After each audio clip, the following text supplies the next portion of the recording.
l'agriculture n'est pas pour les pauvres. Si tu es pauvre, l'agriculture n'est pas pour toi. Pourquoi je dis ça? Être pauvre ne veut pas forcément dire être pauvre financièrement, ne veut pas forcément dire manquer de l'argent. Être pauvre de par sa connaissance, être pauvre de par sa perception de l'agriculture, parce que fort longtemps, on considère l'agriculture comme un métier des pauvres. On considère l'agriculture comme... ça dit celui qui fait l'agriculture est à bord de l'échec dans le monde, donc il sait aller réfugier dans l'agriculture. Être pauvre de par ses expériences, être pauvre de par...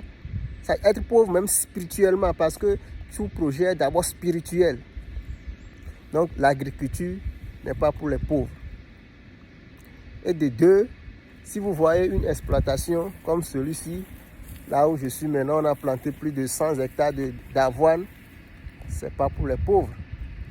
Si vous voyez un agriculteur qui a 5000 hectares,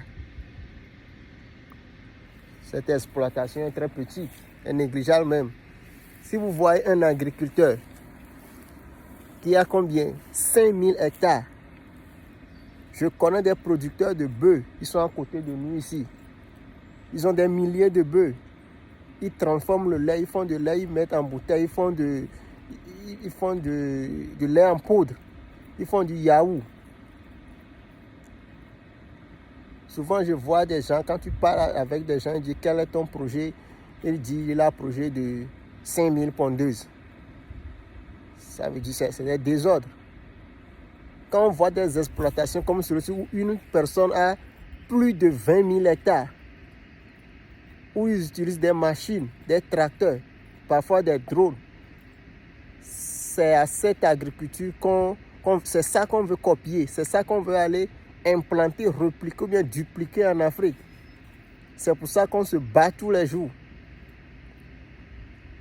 C'est pour ça qu'on continue de se former. C'est pour ça qu'on continue d'acquérir des expériences.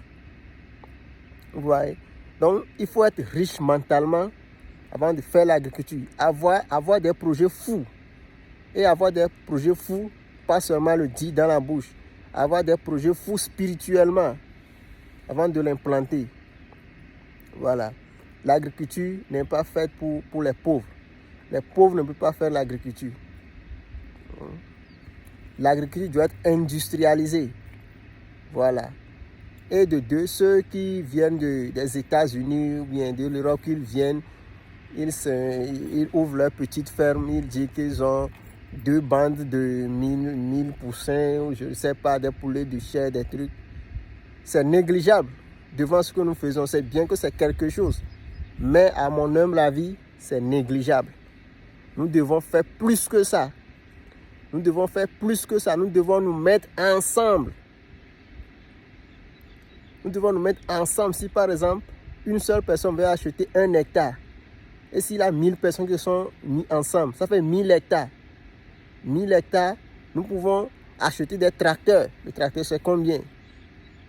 Nous devons nous mettre ensemble, nous devons nous battre. Parce qu'il y avait la crise de Covid, il y a la guerre d'Ukraine qui nous a donné des exemples. Il faut que nous nous réveillons.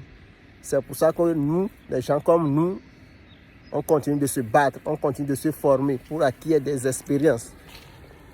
Voilà. Donc, juste pour vous dire que l'agriculture n'est pas pour les pauvres. L'agriculture est pour ceux qui ont des idées folles. L'agriculture sont pour des gens fous comme nous. Voilà. Parce que la manière dont on voit l'agriculture, c'est pas se lancer dans l'agriculture pour se nourrir, pour acheter une voiture ou je sais pas. Alors, voilà tout ce que j'ai à vous dire. Toujours votre serviteur, Monsieur Yovohon, toujours tranquille. Feu.